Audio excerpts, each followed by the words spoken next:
We are live, New York Giants football talk, 10 days before Christmas. And I'm counting down the 3 weeks left in the New York Giants football season. Arguably one of the worst. Torture. 3 weeks of torture, that's it. NFL season will be over for the Giants in 3 weeks. Kenny K here. I'm here with my good friend from the other side, New York Giants, my brother from another, Paul Rosen. How are we doing tonight? Finally good.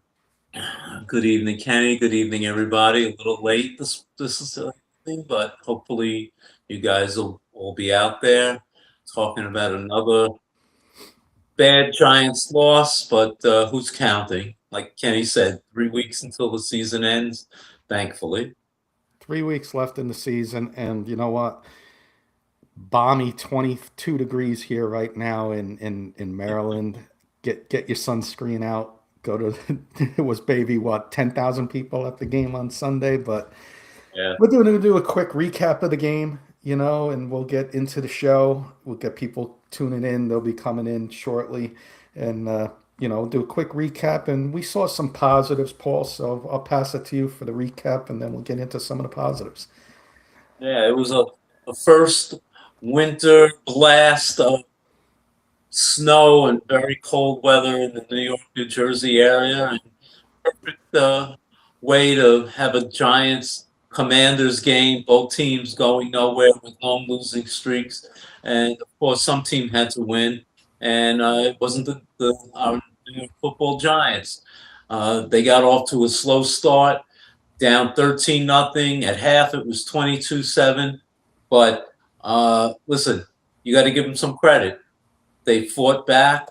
They wound up making it a one-score game, and they did have a chance at the end.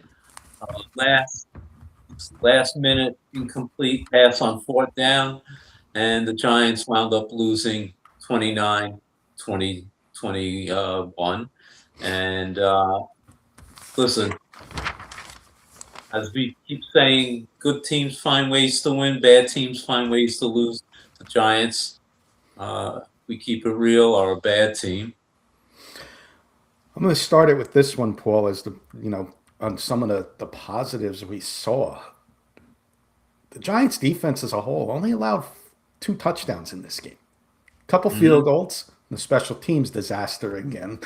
Second week in a row giving up a touchdown, that's unacceptable. But the defense as a whole, 2 touchdowns allowed. But Paul, our star, the guy we drafted number 3, who's been in the news with some problems, lack of effort at practice and not showing up and disciplinary action, showed up yesterday, Paul, with a sack, 3 tackles for a loss, and 7 tackles, Paul. So do you expect we're going to see more of this from Abdul Carter going forward, or was this just a 1 week thing and, he's going to go back to his undisciplinary actions the rest of the year? Well, let's hope at this point he gets it. He's corrected his mistakes. He did say that I heard he was in early looking at film and reviewing things that he hadn't been doing. Apparently, he's been at meetings. So let's hope that he will compile another good game after this week's game and let it continue the rest of the season. And we'll forget about everything in the past and move forward into 2026. So yeah, he had a very good game. Came up with a big forced fumble, sack, forced fumble, and another forced fumble that the Giants recovered. Yeah, and playing at his natural position, and it shows the difference when he's playing where he belongs. So, just saying that as well. And one other guy in the defense I want to mention, Darius Musa, 11 tackles yesterday, and five solo tackles. So he was all over the field yesterday, making plays and as well. So, maybe something to look forward to. He was our sixth round pick a couple years ago, and maybe that's something to look forward into 2026 as well, because our linebacking core has been hurt with injuries all year for the most part, which is led by Micah McFadden being out all year. So something to look forward to maybe there as well. So the defense, Paul, like I said, 14 points, not bad. Couple field goals. They kept the Commanders out of the end zone. Pick your lesser of the two evils. Do you let Mariota throw to McLaurin and Samuel? No, they didn't. 195 yards. He did throw one touchdown late to McLaurin. And then Ja'Cory Krosky Merritt had 96 yards with a touchdown. So you pick your poison. Who do you want to stop? I think the Giants said we're going to stop Mariota, and I think that was the right decision for the most part in a loss. But you take away that special teams touchdown, it's a tie game, So it's right there. So for the taking. So some positives, like you said, on the defensive side. On the offensive side, let's start with our quarterback, Paul Jackson Dart. Yeah, listen, did he play a great game? No. Did he play a competent game? Yes. Uh, Threw a couple of touchdown passes. Uh, Beautiful pass he threw to Tyrone Tracy for touchdown. Scrambled for over 60 yards, I believe. Of course, again, it goes to coaching. First and goal at the 1 yard line. What does Kafka call? A quarterback keeper, and he winds up losing a yard or two. They got to take him out. And I just shake my head at this point. Why are they running him knowing that these situations have been coming up? And of course, he had to go into the tent once again for another concussion protocol review. Yeah, I'm gonna have that question a little later for everybody. What do we do with him for But later on the season? but overall, he played, under the circumstances. I mean, we know the conditions at MetLife Stadium at this time of the year, November, December, with the winds and the strong gusts. It's not the easiest place to throw in this area. No, and you know what? His numbers were solid. 20 for 36, 246 yards, two touchdowns. The interception wasn't a good decision, but hey, rookies are gonna make mistakes, and nobody's perfect. So 9 for 63. It's his. I get it. It's his. We're gonna have to live with it. But new coach is gonna come in and preach. You better slide at certain times, and we did see him slide for the most part. But like you said, bad call, design runs. Even Jonathan Vilma was calling him out. Why are you calling design runs for Jackson Dart instead of RPO or a play action? Run pass option play. So I questioned as well. So let's keep him healthy for the last 3 weeks. But a couple more guys to point out, Paul. Let's start with our running back, Tyrone Tracy. Yeah. Yeah, listen, he had, I think, over 70 yards. He had two touchdowns. There was a great rushing touchdown. Last 3 yards, he just forced his way into the end zone. He caught a beautiful touchdown pass, and obviously everybody knows that he was a receiver initially at Purdue, so he does have good hands, and that was a beautiful pass into the corner of the end zone that Dart threw, hit him perfectly, and Tracy made the great catch. So I mean, I don't know what's going to happen in the offseason and in the draft, but if Cam Scatterboo comes back strong and Tracy is still playing strong, we're going to have a pretty good backfield. I really, really think an excellent duo in those two guys, and maybe they'll add someone in the off season. But the guy's proven he's an NFL player. Yeah, nice pickup there in the draft in the middle rounds. Receiver showed his receiving skills yesterday, and that's where he could be dangerous, coming in on the third downs and being an extra wide receiver for the Giants there on third downs, as well as his running ability on can have a 50-50 split next year with Scatterboo and Tracy. Could be nice, kind of like the Bradshaw Jacobs days. And you think I mean, about it. I like that. Why they don't run that wheel route more often, because coming out of the backfield, he's going to get 90 times out of 100, you're going to get lined up against the linebacker. I'll take my chances against any linebacker in the league trying to cover him as Yeah. a back coming out of the backfield, knowing his receiving skills. And why they don't utilize that more often, I shake my head. That's all. I'm with you. I'm with you, Paul. One last guy on the offense with our recap here before we continue with the rest of our agenda show. Theo Johnson, big guy stepping up. Once again. Oh, and Tracy's numbers, by the way, yesterday were pretty good. 70 yards rushing and a touchdown, and then he had that touchdown receiving as well. 27 yards with a touchdown, so almost 100 yards total for Tracy. Theo Johnson stepping up, Paul, once again, and has been stepping up. The drops are coming, less frequent, and he's making plays every week. He's coming along. I mean, he's the guy that we thought he was going to be last year. Obviously, it took him about a year to get it inoculated into the NFL, and he was a little banged up last year. But he's now become a guy that hopefully the Giants can continue to rely on as a tight end. He's getting deep. They're throwing those seam passes to him. He's holding on to the ball, as you just said, Kenny. He's not having those drops as he was earlier in the year. And the more important thing is Dart is becoming more confident in throwing to him. So when you have a guy that on a third down you need to throw to the tight end, he's becoming that player. In addition, and I know we'll talk about him later, there was a sequence where Daniel Bellinger had 2 or 3 straight catches. So you know what? He can be used as a second tight end, even a third tight end in this system, and utilize them all.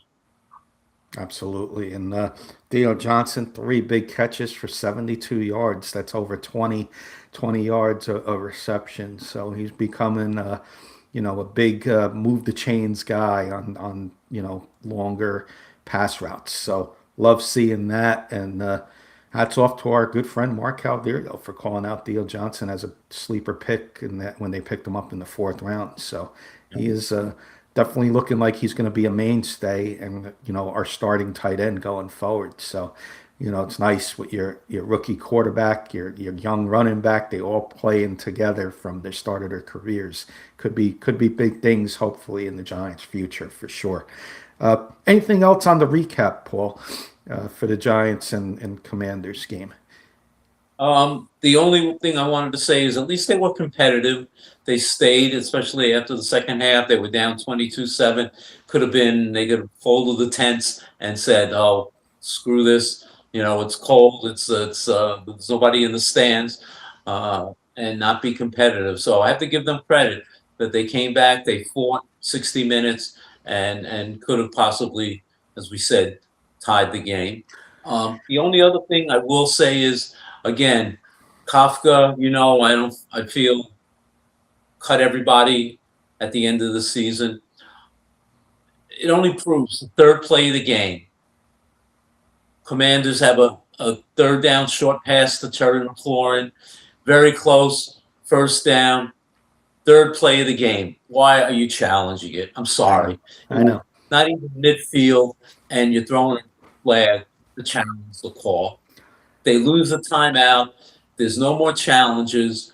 I mean, at that point, and correct me if I'm wrong. If you think I'm wrong, Kenny, how are you throwing a challenge flag on the third play of the game? You know what, Paul? I'm with you 100%, but I'm not blaming Mike Kafka. We're home. There's somebody upstairs calling down saying challenge to Kafka. Kafka's not doing that on his own without calling up above, in my opinion. On the road, it's a different animal. You're home. There's people that their only job is to call downstairs and say challenge. He was out of bounds. Challenge. It was a first down. Challenge. It was this. That's their only job, and somebody blew it yesterday. Like you said, third play of the game, it must be 100%. And we all knew watching the game that it was a first down. We all knew that. And then you see the flag coming out. To me, in my opinion, somebody upstairs blew that. And it could be Well, you Kafka know as what? well, but I'm going to say somebody upstairs. I don't disagree with you in that respect, Kenny, and you're 100% right. But it's like at the end of the game, where the Giants are playing prevent defense, the coach can make the decision. No, I want to put pressure on the quarterback. Send four, send five. So if someone calls down and says, "Oh, challenge it," he should have enough wherewithal to say, "You know what? It's a third play game. I'm not going to challenge it." Yeah. That's the head coach. No, You, yeah. the head coach, should have the ability to make that determination, that decision. I'm So not I don't. disagreeing with you. Ray, I don't I would hope Kafka, in his defense, I would hope he'd say, "Are you 100% sure?" to the people upstairs, Mhm. and if they said yes, then you call it because it's a third down. But we ain't gonna know. We're not gonna. We aren't gonna know. And I would like to think that Kafka got bad information from upstairs, but I could see it, like you said. Maybe he's just trying to, do too much in these last few weeks that he knows he's not going to be with the Giants next year for his Yeah. resume upcoming. But by these challenges, you're not looking good. That's all I'll say. Oh, All right, the so yeah, other, the other. I was just going to say one thing last for me, Paul, is you take away one thing important here too. 29-21, we give up that touchdown, but we also had two missed field goals in this game. And the Giants out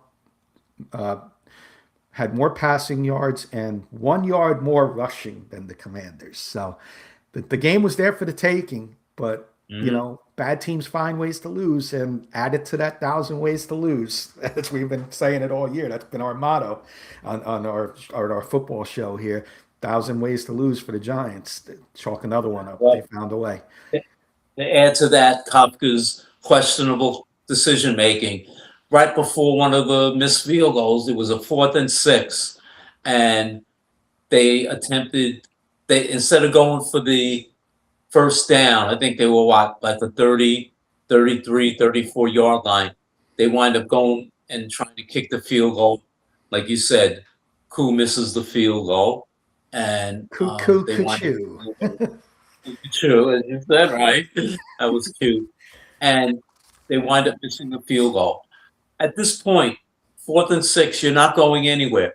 Go for it. What is the big deal not to go for it at that point? Go for the Yeah, first down. good point. Good point for sure. Anyway, Uh, all right, you want to move on from the recap? We got a couple yep. couple things. One thing that I was noticeably, and it was cold in New Jersey yesterday, but So the it fans was. definitely gave up on this team, and it wasn't overpowered by Commanders fans because they're having a bad year too. It was outnumbered by empty seats yesterday, Mhm. and I don't expect anything but the less in these versus the Vikings. The Cowboy fans will show up the last game of the year, but uh, Yeah. I don't expect anything less from this week coming up and week 18. But fans definitely gave up on this team, and hey, if we weren't doing this show, Paul, I would have definitely given up on this team as well. Yeah. Listen, if I had season tickets for 20 years, and Kenny, there were games like this where they were bad and it was snowing or it was inclement weather. It was the worst. It was absolutely the worst to go there to try and tailgate. You're freezing, you're cold, the team is miserable. To go there to sit there knowing they may not win, and to try and do anything before and then after and then get stuck in traffic. So on a couple of weeks before Christmas weekend, I can understand how people did not show up. Believe me. Yeah. And like I said, I don't expect many more to show up this Sunday. Just think about it, Paul. When I was visiting you and your lovely wife a few weeks ago, we were going to go to the Giants 49ers game, and we chose not to because tickets were $300 Yeah. for upper level seats. Add So, $100 for parking, $400 a person. For that would have been over $1,000 for the three of us. Here we are a couple mhm. weeks later, and I hear tickets are going for like a family can go for like $40 now. A couple weeks later, and nobody wants to Unbelievable. go. Parking's more expensive than the tickets itself. Imagine that. Yeah. Imagine that. Yeah. So It's sad. It's very sad, but looking back anyway. at it, I'm glad we decided not to go to that Yeah. 49ers game because it was a bad game. And we got next year, we got some good things planned for next year. Maybe we'll be able to go to training camp and spend a day there for that. And we got some good Hmm. things lined up for not only us, but for the show as well headed into next year. Uh, one more thing before we get into our second half of the show, Paul. The race for the number one pick. The Giants are still holding it. This was a game I was honestly scared we were going to have a good chance of winning. We did have a good chance if it wasn't for our special teams miscues, the two missed field goals and the kick return, punt return rather. We win this game. So the Giants, and I don't want anybody to get the wrong impression out there that's watching. And I know I'm probably speaking, I'm not probably, I know I'm speaking for Paul too. We don't want this team to lose. Definitely don't want them to lose. I root for my Giants each and every week. But this is, if we lose, I'm okay with it, if that makes any sense. We got that race from the number one pick. We have what looks like our franchise quarterback. We have an offensive line that's playing better than I thought.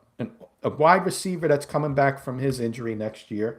A running back, a defensive front that we can lead by that can lead by example on the defense next year, and a boatload of draft picks. I'm excited if that happens. So sign me Hmm. up. The Commanders beat us. Vikings are going to be tough. Raiders is the question mark, and the Cowboys is going to be tough to beat. So number one pick is realistic now, in my opinion. It's getting close. This horrendous season, maybe something good can come out of it, and maybe we can hold that ransom with the number one pick. Let's hope so. Let's hope so. That Raider game scares me. If it was Yeah, in MetLife, I would say, "Oh man, we're gonna win." But going out to Las Vegas, gives us hey, hope. maybe maybe they'll go out and have a wonderful time Saturday night in Las Vegas, and then be hung over the next day, and then wind up losing to the Raiders on Sunday. And one thing that's promising, Paul, I look at the other team that shares the complex with us, the Jets. They lost by 38 yesterday. The Giants Hmm. aren't losing by many points in in most of the games this year. I think the biggest loss was what? Eagles 34-17 in Philadelphia, maybe something around there. There wasn't too Okay. many blowouts this year for the Giants. Everything was competitive, and a lot of those games could have been wins. So to hold a chance at the number one pick with a team that just needs a little luck and maybe some discipline at coaching staff coming in, an experienced disciplined staff. I use my friends. A lot of our friends are Bronco fans that follow us, and on K&K, Kurt Valenti, our co-host, big Broncos fan. I use them as an example. Sean Payton came in, cleaned house a little bit. They got to the playoffs last year with the, wild card. This year they're holding the number one seed. Why can't that be the Giants? Why can't we be the Patriots of this year? Why can't we be Mhm. that with an experienced coach and staff and some discipline on this discipline leading the team? Because it was sounds like it was a carnival and a circus with Brian Dable staff. And, things are going to change. Things are going to change. And I'm excited for that change, Paul. Yep, I am too. Anything else on the number one pick? We're right on time. We can get into the second No, half of the show. No, I think hopefully the Vikings will show up the way they did last night against the Cowboys and play hard for us and against us, and then yeah, that Raider game is going to be, I think, the number one pick ball. It very well could be. Very well could be. Because I will say the Raiders have the Chiefs on their schedule, and so does Tennessee. And Mahomes is ace torn ACL. That team Yeah, out of the playoffs now, they might have just hung it up. So those yeah, teams may have a chance of beating the Chiefs. So let's see. Maybe things something good may come out of this season yet. It yeah. may. So I got it. One good thing has to come out of it. One good thing. So let's hope That, that's it, and we can move on in 2026 and look forward to the draft for sure. Uh, that being said, second half of our show, Paul, I got in our thumbnail. Giants need to do this. So I got five things, five topics here, and we'll see if we agree on it. Maybe we disagree a little bit. I don't think anything here is going to be a huge disagreement. There might be slight light disagreements, but I'll start with A. What do the Giants need to do with Joe Shane? we've discussed this a little bit in the past. As far as I'm concerned, you cleaning house. Um, Let me just give you some statistics. Since 2023, the Giants, until after yesterday's loss, 11 and 37, 11 wins and 37 losses.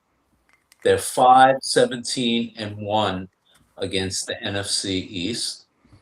That is not acceptable. Totally not acceptable. They got rid of the coach. They got rid of the defensive coordinator. Oh, by the way, the Jets also fired their defensive coordinator, if you hadn't heard that today. Uh,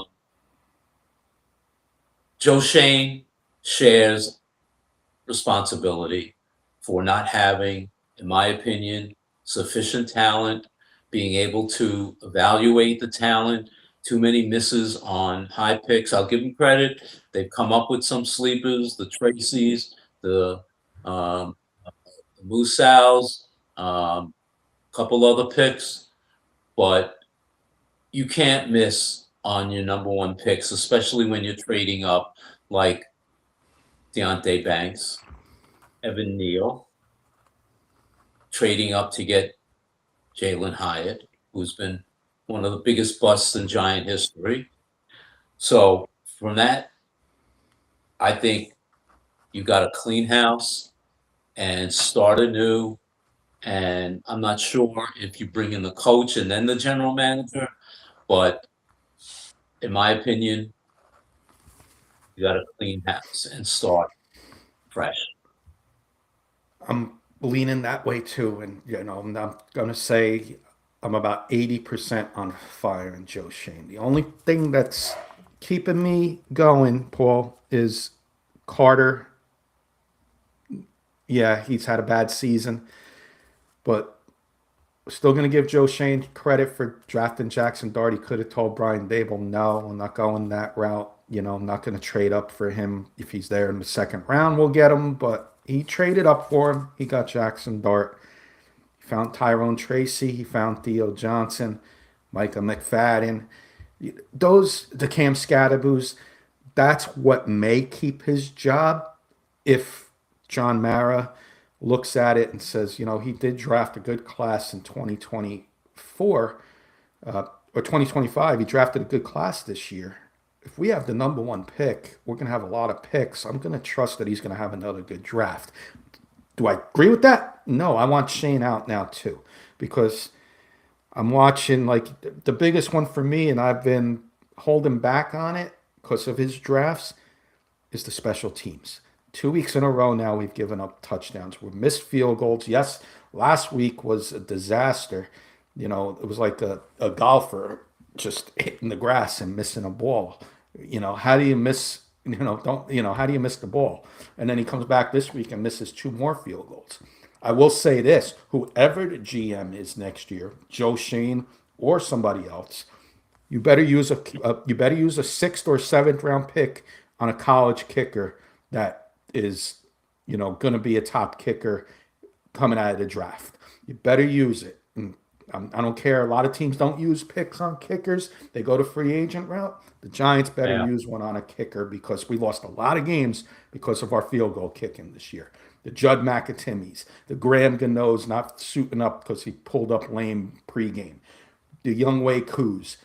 We lost a lot because of it, and that's what I think could cost Joe Shane his job. What might save it is his draft class this past year, but I'm even going to throw Kayvon Thibodeau in there as not a bust, but the guy's hurt every year.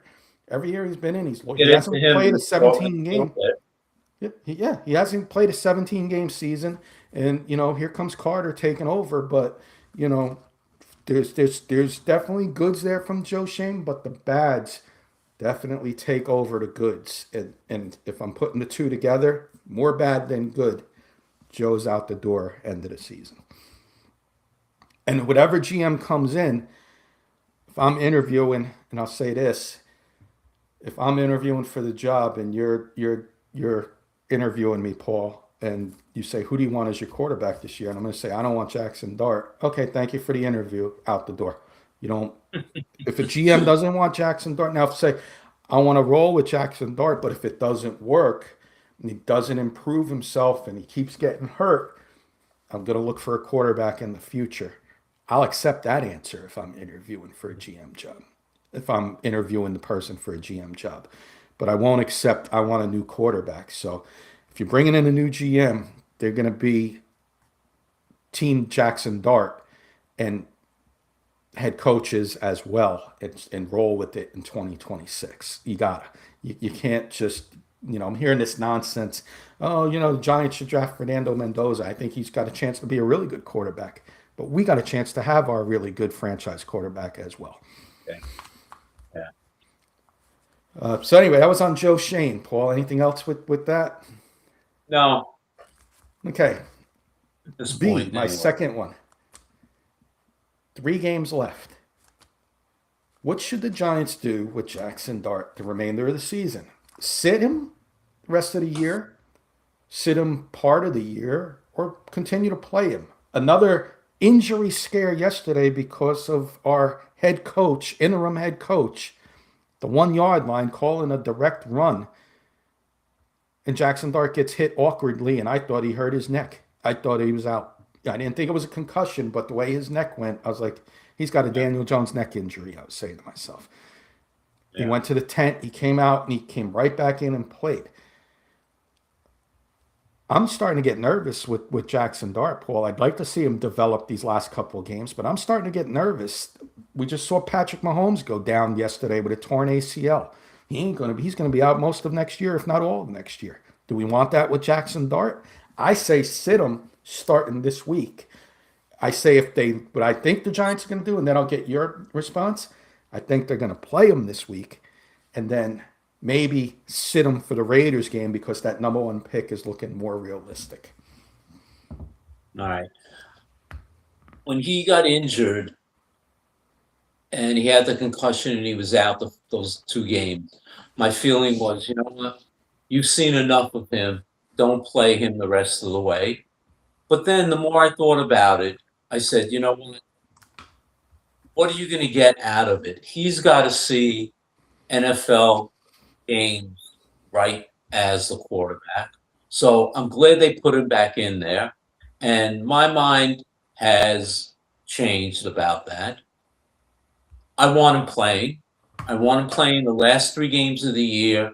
I want to see, with all this losing, I want to see how he responds to that. I think this kid is a gamer. This kid is a franchise quarterback. I believe that he's going to rise above this horrible playing and become one of the league's best quarterbacks and could be the next big superstar quarterback. And my feeling is sitting him down at this point is not going to do anybody any good. Sure, Kafka is calling him to have him run like that. Crazy. John, like you said, Jonathan Vilma said the same thing. I want him playing though. I want to see what he can do the last 3 games of the year, and hopefully, the injuries. I mean, look at Micah Parsons. It was a non-contact injury. He tears his ACL. So can stuff like that happen? Absolutely. But I want I want him to play. I mean, I just think back to Phil Simms for the first 3, 4 years of his career. It seemed like every year he was getting injured. And then finally, by that 5th year, all of a sudden he became healthy and he took off as Giants quarterback. I don't want to see Dart injured for 3, 4 years, of course, but I want him playing the last few games and let him prove that he is definitely the guy that any new coach, any new GM coming in is going to say, yeah, he's going to lead this franchise as my quarterback. I get your point, and I respect it too. And I was with you 100%. I let him play this week. If he goes down with an injury like Mahomes, I'm not rolling with Jameis Winston next year because this is going to Yeah. be 3 or 4 injuries this year that he's had. And I'm going to be blunt. I'm going to say if he gets hurt and he unfortunately has a bad injury, I'm drafting a quarterback next year. I'm sorry, Jackson Dart lovers, but I'm drafting a quarterback next year because you're not going to have another opportunity, many opportunities to pick where you're picking. And Giants got Dart at 25 and got lucky. Okay. I want Dart to stay healthy. I'm afraid with Mike Kafka calling these plays, he's going to get him hurt. That's what I'm saying. Got Kurt and Ernie saying hello. Kurt's saying, Hey guys, watch the Knicks tomorrow. And the Knicks going for the NBA Cup tomorrow, and he's happy all about the right. Broncos, and Ernie happy about the Broncos as well. So thank you guys for chiming in. So we'll see. We'll see. I expect him to play too, because unless John Mara comes down and says, you know, bench him. I don't want this kid getting hurt. We're getting too many scares. He's in the tent again. He's our franchise guy. I've seen enough. Put him on the shelf for the remainder of the year. And that could be, how we see him sit. Let's hope again. I don't want to see any injury scares of Jackson Dart because I want my quarterback next year, and I believe he is our quarterback of the future. So let's go. Let's get these 3 games in and out. No big injuries, and let's get to the off season.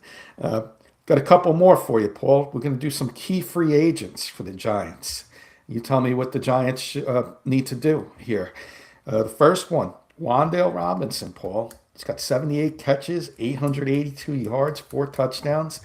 The asking price is probably going to be around 15 million for give or take for Wandale Robinson, multiple years, probably like 3 or 4 year deal. What are we doing with Wandale Robinson? I'm definitely keeping him. I'm signing him. I think he's proven himself. You think about the receivers that the Giants have had this year. Obviously, Malik Neighbors was injured, the third, fourth game of the year, so he's been out essentially the whole year. Darius Slayton has been very inconsistent. Again, 2 big drops yesterday. We won't even get into that. So this kid has put up some pretty good numbers with really no consistent wide receivers playing with him. And you think about it, there's been 3 quarterbacks. So the consistency of getting that constant quarterback that you're playing with has been out the window. So the fact that he has played so well this year is a certainly a feather in his cap, and it's the perfect time because I think he needs to get paid. He's one of the best receivers, in my opinion, in the NFL now. And if we didn't even have him, God knows where our offense would be. So bring him back without hesitation. Eddie Murphy saying hello. Good evening, gentlemen. I didn't really watch the game. You missed another loss, but it was a competitive loss, Eddie. It was Another way of the thousand ways to lose, our special teams gave up a touchdown and two missed field goals by the Giants was the difference. But offense played well, Eddie. Abdul Carter showed up as well. And Roy Osborne also saying hello to us. He Hey, says, Roy. how about them Broncos on the Giants podcast? He's kidding. He's a big Bronco fan. He's just saying, hey, they're rolling high, man. I'm happy for you Bronco fans. You know, as Kurt says, we don't wish good luck, but we hope you guys do well. You know, we'll say that. We'll say that much. We hope you do well, and get the one seed, and let it run through there. And one more hello, Sharon saying hello, Kenny and Paul. Sharon, great win The big yesterday. Bills fan. She's happy, and she's been celebrating for the Chiefs' loss and any playoff chances, but feels bad for Mahomes. Yeah, Pat Mahomes and Micah Parsons, two stars in the league, arguably the best player on the offense, best quarterback in football, and best defensive player both go out in the same week, and that put a damper on things because there were a lot of good games yesterday. Uh, Mhm. but Wandale Robinson, Paul, I hate to beat a dead horse, but I wonder how John Mara and Mr. Tisch are going to look at this when reevaluating Joe Shane at the end of the year. Are they going to applaud him for the goods, or are they going to not worry about the bads so much, or are they going to punish him for the bads and the goods drop a little bit? Because Wandale Robinson was a third round pick by Joe Shane a couple years Actually, ago. second round pick. Second round He pick. was I'm sorry. Second round pick, and he's had a breakout season. I will say this: if Joe Shane is back, 100% Wandale Robinson will be back. New GM, I cut it down to about 70 to 75%. I think he should be back. He deserves to be back, and I really think no matter who the GM is, he will be back. But I can't say 100% if it's a new GM, but 100% if Joe Shane is the GM, he drafted him. It's one of his goods, and he's not going to let a good walk away and have a career year, in my opinion. So a good career, in my opinion. So we'll see what happens. We both want Wandale Robinson back. Roy's saying he does not want to see any bad injuries to anyone. Yeah, there was a couple bad ones, like I said yesterday. It was tough. Uh, Next one, Paul. We're going to stay on the offensive side. Jermaine Illuminor, our right tackle, is a free agent. What do you do with him? Do you look, we got a draft coming up, where we're going to have a high pick. Do you look to go young, or do you bring the veteran back to block for Jackson Dart? He's had overall a pretty good year. Ironically, he didn't have a good game yesterday. But that being said, the offensive line as a whole have played very well. And I have to give them credit. Credit goes to Carmen Basillo, the offensive line coach, who probably is the only coach I would even think of bringing back next year, whoever the coach and GM is. But I would bring him back. I still think you draft a high offensive lineman because that's who I want to protect going forward, my franchise quarterback. But I would bring him back, maybe a 1 year deal with the idea you have Marcus Bowe you drafted this year.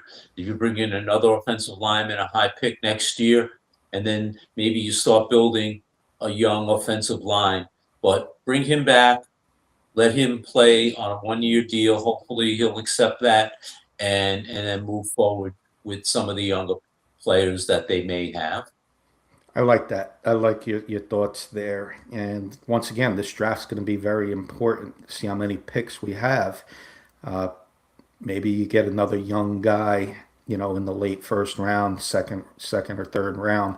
Marcus Bowe, fifth round pick, could be the first backup, multiple positions he could play. Could be the backup tackle, backup guard. But I want to keep my offensive line, as much as that offensive line, together, because we did perform way better than people thought. And I'm going to call them a borderline, you know, back end top 10 team, around 9, 10, 9 to 12. I'm going to say this Giants offensive line as a whole has been this year since Andrew Thomas has been back. And that's the key, keeping him healthy, he's arguably the top, the top left tackle in this league. So, and again, to be something to be excited about because you got a top tackle, a top defensive front line, Brian Burns leading the way. You're excited about this team going forward with the right coaching staff. So, I'm keeping Jermaine, like you said, a 1 year deal, maybe 2 years at the most, and go from there. Uh, Eddie wants to sign, I think, Wandale Robinson to 2 to 3 years, maybe four. Uh, he's saying offensive line coach should be promoted to head coach. LOL. he's uh, he's ranking the offensive line number 10. Real quick, what would you rank the offensive line? I'm going to say I'll go back end. I'll say borderline 10 to 12. If I had to throw a number, I'll go there right there with Eddie. I'll say 10. Yeah, I think the last time I heard they were 10th ranked. I'm not sure what the analytics or how they do it, but they were ranked 10th in the NFL, which is not bad considering they're one of the top one or two worst offensive lines at the beginning of the year. So give them all credit, and as we said, the coach for them to climb up all the way to number 10 in the NFL. I want to welcome a new face watching on YouTube, Paul. JPPP2746. I like this a lot, Paul, and I want your thoughts on this. Thank you for watching, JPP.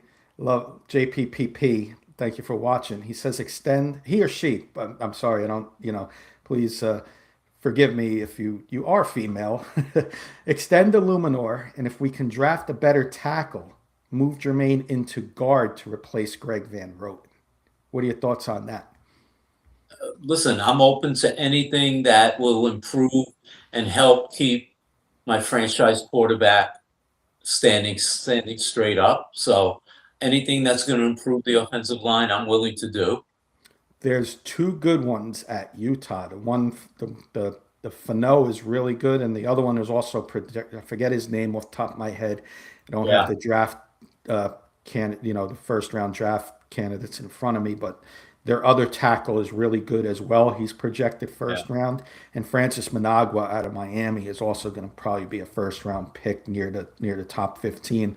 And those three, Managua and Fano play left. The other guy is a natural right tackle, so something to keep an eye on. And thank you again, JPPP, for watching. And any more questions, please throw them out at us or comments as well. Eddie say it didn't have it on my bingo card that O-line wouldn't do better than that. The O-line would do better than the D-line this year. Nobody did. Nobody did. Point, Eddie. It's Andrew Thomas, big key, because especially after week one, watching James Hudson, we thought we were going to have the worst line in football. So I don't think that guy has smelled the field since that first game. Evan Neal. No, and he shouldn't. He shouldn't be near the Giants' facilities at all. So I got a couple more for us, Paul. I'll do the last offensive one I got, and then I got a defensive guy for us on the free agents. Backup tight end Daniel Bellinger. He's got 15 catches this year, 237 yards, which is almost a 16-yard average. I watched yesterday's game, 3 consecutive passes to him. Yeah. I'm going to go first, Paul, on this guy. I want to keep him at all costs, and I want to give him a 2 to 3 year deal because Theo Johnson has stepped up. God bless you, by the way. Thank you. He has stepped up, Paul, Theo Johnson, but Theo Johnson's also had some injuries in his career so far. So give me Daniel Bellinger on a backup role and be depth at tight end and can be both a running tight end and a passing threat in the game there, and do what he's doing. Like 16 yards a reception is pretty good. So give me Daniel Bellinger, cheap option, and give him a 2 to 3 year deal. I'm bringing him back, and I believe one of Gettleman's guys, right? Yeah. No, he's Joe Schoen. Joe Schoen. Okay. Listen, he's never going to be George Kittle. He's never going to be Travis Kelce. He's never going to be. Um, uh, who's the other tight end that I'm thinking of? But for what he does, he's a dependable, when healthy, dependable uh, receiver. Doesn't drop too many balls. Decent blocker. To have him as a second or maybe third tight end. I think the key also is what the Giants see in their seventh round pick from this year, Thomas Fidone the second. If they really liked him and think he can make an impact, maybe they let Bellinger go. I would be upset that they did, but if they feel that Fidone has a bigger upside to him, maybe they do let him go. But all things being equal, I agree with you. I think bring him back and let him be that second, third tight end and have that good option, especially if Johnson is somewhat injury prone. And now's the time to bring Thomas Fidone in a little bit. You know, a couple games left in the season, not playing for anything. You know, on the good, we're not playing for anything. So let's see if we got something in him these last couple games. Let's see if we got something special, and then that can make your decision. Do you keep Bellinger and elevate Fidone to the backup, or we need to definitely re-sign Bellinger? I want him back. I always liked Daniel Bellinger. I thought, you know, that eye injury took a couple steps back with that eye injury a couple years ago, but I think he's still good. He's always seems to come through with a big play in the red zone when we need it, you know, and I'm bringing him back. He's a solid backup and could fill in starting role if Dio was to go down for a couple games. So I'm Right. with you. Eddie's got a question. Let's hit it. Do you think we need, because we talked about this a little earlier before Eddie got here, Paul? Do you think we need to add another running back to compete with Scatterboo, or is Scatterboo and Tracy a good enough 1-2 punch? I think they are a good enough 1-2 punch, but if I had a chance to draft, say, for example, Jeremiah Love, do you think I'm going to hesitate to take a guy like that and bring him into the offense? No, I don't think they're going to take a Jeremiah Love with a high first pick because they have other needs. But certainly a third, fourth round pick, someone who maybe they think could add some more speed to the backfield. Sure, I don't hesitate to do that at all. I'm with Paul, Eddie. I don't see Jeremiah Love unless crazy things happen in the draft. Let's say the Giants end up with 2 first round draft picks and they get the guy they want with their first pick in the draft to pick, you know, top 10 pick. They get their guy they want, top of their board. Then as the board's dropping and we're getting into I'm just saying crazy things happen. We're close to the 20 now. And Jeremiah Love is still sitting there because nobody wants to draft a running back. Ashton Janty hasn't been great this year. Jeremiah Love's sitting there. And he is so much higher than anybody else on your board. You do it. You take Jeremiah Love. It's too good to pass up. I don't care about the depth. You find a way to get them all in, and you make it happen. And that's Yeah. what I could see the Giants doing in that scenario, and only that scenario. They're not going to take Jeremiah Love with a single pick in the 1st round draft. I think he's going to be an excellent pro, but I think we could go with Scatterboo and Tracy going forward. And another veteran, whether it's Devin Singletary coming back on a cheap Giants 1-year deal or somebody else, a veteran or a rookie in the middle rounds as the third guy on the depth chart would be my way of going. Uh, but good question, Eddie. Thank you for that. Uh, Mhm. Defensive side of the ball, Paul. Got 2 left, and we're doing perfect on time. So defensive side of the ball, and then I got a final uh, final guy after this free agent. So the last free agent I got, he's been with us a couple of years. He's been the anchor of our you know the play caller on the defense, Bobby Okereke. Paul, he's been with us a couple of years now. Our What are we doing with linebacking, Bobby? our linebacking crew has had so many injuries, and it's been so inconsistent. The one constant for the last couple of years has been Bobby Okereke. I'm bringing him back on a 1 or 2 year deal with the idea that you bring in a good coach that can coach up this defense. He's going to be your captain. He's going to be the guy that's going to call the plays on the defensive side of the ball. Um, the linebackers have been almost seems like every game there's a rotation except for him. So especially with McFadden being injured and some other guys coming in and out, I want a guy that's going to be there game in and game out.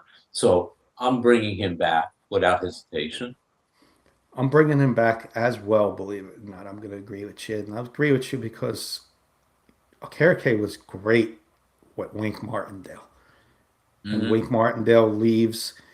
Shane Bowen comes in for 2 years, and Okereke's not been as good.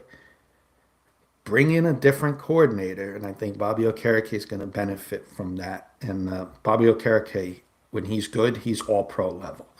And I don't want to lose that because I do think this is a year to be forgotten. You know, when we look back 10 years from now, we're not going to talk about the 2025 Giants, you know, so this is a year everybody's going to forget. I want to talk about the 2026 Giants and the bounce back year that somebody like Bobby Okereke is going to have with the Giants and not a team, you know, like the Commanders because they may need a linebacker. I don't want him going somewhere a rival and he becomes an all pro again. I think he could be all pro with the Giants, and I think he's still got something in the tank. And like you said, the linebacker core, it's not been the same, but the one consistent's been Bobby Okereke. So yes, bring him back.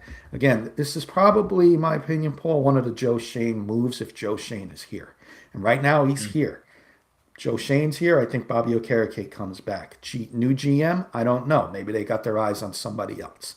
You know, that those are the questions because when you bring in a new GM, I'm expecting some new faces to also come in. You know, we saw it when Joe Shane came in. We saw some people leave. Of course, Saquon Barkley, the biggest, but you know we won't get into that. But you know, new GM comes in, you're going to see some new faces. So let's just hope Bobby Okereke stays no matter who the GM is. The last one I got on here, I put this down because of Abdul Carter showing up yesterday. What do the Giants need to do with Kayvon Thibodeau? Keep him in the rotation and he starts over Abdul Carter, or try and trade him, draft day trade. Maybe you can get a second round pick. Remember, we got Brian Burns for a second. We gave up a second for Brian Burns, so I don't want to say first round pick Kayvon Thibodeau, even though he was a top 10 pick. But should the Giants maybe look for some trade opportunities for Kayvon Thibodeau now if Abdul Carter emerges like we expect him to? Well, obviously they picked up his 5th-year option, so he either will come back with the Giants or he will be traded. But here's the thing about I'll give you the pluses and minuses. If you trade him, I think you're weakening the defense. And again, I think you've got to bring in someone who can use all these players. I think back to the Giants of the NASCAR package. They never had enough defensive linemen. A good defensive coordinator, a good defensive head coach, if they go that way, can utilize all these pieces like a chess master. The one thing that I don't like about Thibodeau the last couple of years is his injuries. 2023, he played all 17 games and he had a good year. Last year, only 12 games. This year so far, only 10 games. I don't know if he's going to play the rest of the year. That scares me. You know, one time is a accident, 2 times is a pattern. So here we are now, 2 straight years. He's going to miss significant time. And you've heard me say this 1,000,001 times. The best ability is availability. So are they getting the Kayvon, the number 5 pick who played in all 17 games, or are they going to get a guy the last 2 years that has been injured? If you tell me he's going to be the kind of guy that is going to raise his level of play, which he started to do at the beginning of the year, I would say keep him and let's formulate that good defense and really, really be one of the best defenses in the NFL. In all honesty, if they have the number 1 pick and somehow can't trade him, they can't trade that number 1 pick for whatever reason, the only guy that I'm taking is that Arvell Reese from Ohio State. So he's actually that similar type of player, which then if they brought him in, then maybe you wind up trading Thibodeau. But all things being said, I'm going to keep him. I'm not going to franchise him. I'm going to sign him to a 3-4 year deal with the hope that the guy that you're bringing in to coach up this defense is going to be able to utilize each and every one of their strengths, including his, and make this defense at least a top 10 defense. I'm a huge Kayvon Thibodeau fan. But I saw yesterday in Abdul Carter that got to play where Kayvon Thibodeau usually plays. And I saw, like I said, if Kayvon Thibodeau was playing as many downs, was he going to have as big a game as Abdul Carter did? I'm going to say Abdul Carter probably have a better game than Kayvon Thibodeau. I don't think Kayvon Thibodeau would have had a better game than Abdul Carter. I'm open for discussion. I'll leave it like that. Meaning, when we gave up a second-round pick for Brian Burns, it was at the top of the second round. So it was like a late first-round pick. So if somebody's coming in around 25, first-round pick, round pick 25 to the second round, no further down than 35, I'm thinking about it. I'm definitely thinking about it, pending on what our draft looks like. Meaning, if we got the number 1 pick and we get multiple picks, you know what? I can get more needs than I can give up Kayvon Thibodeau, and get another need early in the second round or another late first round pick and have 3 picks now. That I'm all in for that. I'm all in for the future. Kayvon Thibodeau, I want him back, but I think it messed up Abdul Carter a little bit, not being able to play his natural position a lot this year. And Abdul Carter could be our future on our defense. I was excited what I saw from him yesterday. So love Kayvon Thibodeau. I 100% want him back. This is the casualty, I think, if we have a new GM. He may look to trade Kayvon Thibodeau and build his team from the scratch. So you might get rid of that. Might be the one easier guy to move on from if there's a new GM, in my opinion. Here's got a new face here. Let's say hello, Paul, to Zachary. Zachary Brennan, coming on YouTube. He wants to know, Paul, and welcome to the show, Zach. He wants to know, Paul, if the Giants trade the number 1 pick. So let's say we have the number 1 pick. What position would the team pick? The Giants. I think he's asking what position would the Giants pick if we traded away the number 1 pick? In my opinion, as I've said, Zach, I have my franchise quarterback. In order to keep that franchise quarterback standing up week after week, I want to build an offensive line. Maybe I'll steal a little the lightning that the Cowboys used to do and bring in those number 1 picks on the offensive line. Now there's a reason. Yeah, we need another receiver, no question about it. But Jackson Dart can't throw the ball if he's laying on the ground. So give me a big stud offensive lineman. We named a few recently, and I'll go from there. And if we trade the number 1 pick and we get a couple of other picks in the lower part of the first round, maybe then go for a wide receiver or a good defensive back, a cornerback, where we certainly can use an upgrade, maybe do something like that. But my first pick, depending on how far down we drop, would be a big offensive lineman. I'm with Paul, Zach, and I'll do mine.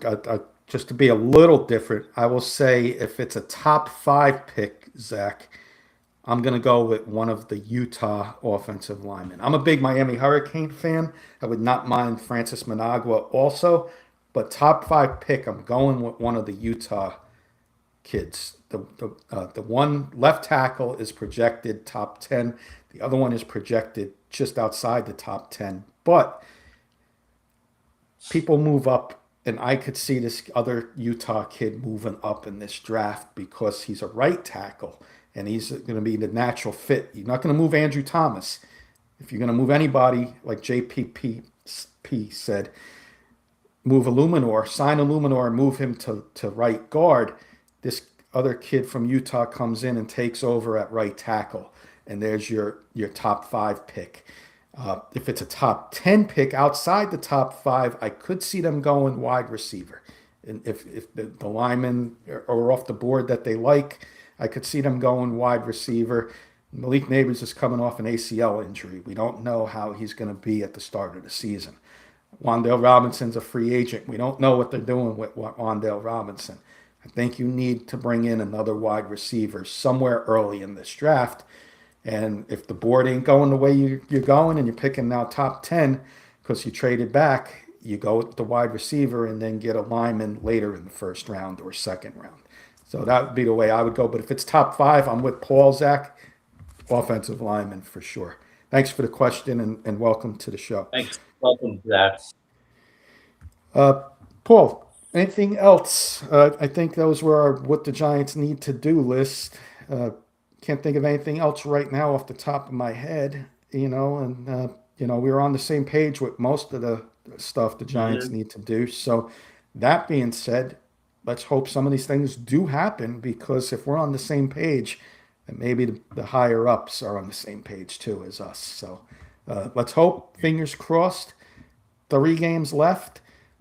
Don't want to tank. I want to see competitive games, but I do want to see the Giants pick way 997, 998, and 999 to way to lose, so we can have that first pick, if that makes sense. But I want to be competitive. If we win, we win. I'll be happy.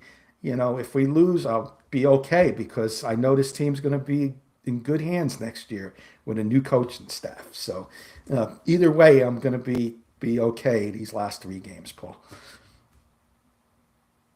I agree. Let's see what happens.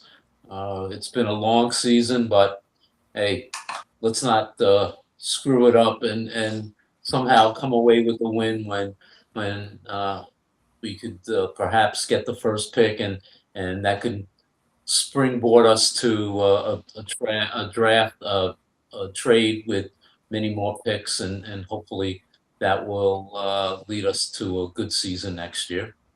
Absolutely. Paul, I'm going to get some final thoughts in, and then I'll let you get the final word of tonight. Check out our good friend Patrick Wiltsey, one of our followers and supporters. Lion Coffee works out there. He's out there in Hawaii, taking care of us all here at the K&K Sports Show with some great coffee, Koa coffee. Really, really amazing stuff. Go on lioncoffee.com. Holiday needs, grab bag, whatever you'd like. Use the code Patrick10 and he'll give you 10% off any of your order there at Lion Coffee. Thank you, Patrick, for always being a big supporter of ours. I want to thank the new people that we saw tonight, JPPP and Zach, and then of course our good friends Ernie and Kurt, Eddie Murphy, Sharon, Roy Osborne came in, and a bunch of others as well. Thank you for the support. Hope you're all doing well this holiday season. And then, last but not least, if you're on YouTube, give us a like if you like what you're seeing. It helps us out. It's free of charge. Helps our channel out. We're trying to, we're a small, tiny channel. We love doing this. We're doing it for free. But you like what you're seeing, subscribe to the channel. It helps our channel out and gets us noticed a little bit more. So give us a like, everybody. I'll see everybody next week with Paul. I'm going to give Paul the final words tonight. Thanks, Kenny. Thank you, everybody. We do this because of you guys that tune in. Great questions, great comments. Tune in next week. We'll be on the 22nd, next Monday, the last show before Christmas. We'll have a good, fun show. We'll do some fun things, uh, Giants related, but we'll have a good time with it, sort of Christmas related. So thanks for tuning in tonight. We hope we'll see you next week. See you next week. And just as we're signing off, let's say aloha to Patrick. He just said aloha, boys. Caught us at the very Hey, end, Patrick. Patrick. Great to see you, my friend. We'll see anybody on Wednesday, K&K Sports Show. We'll be talking all sports. Have a good night, everybody.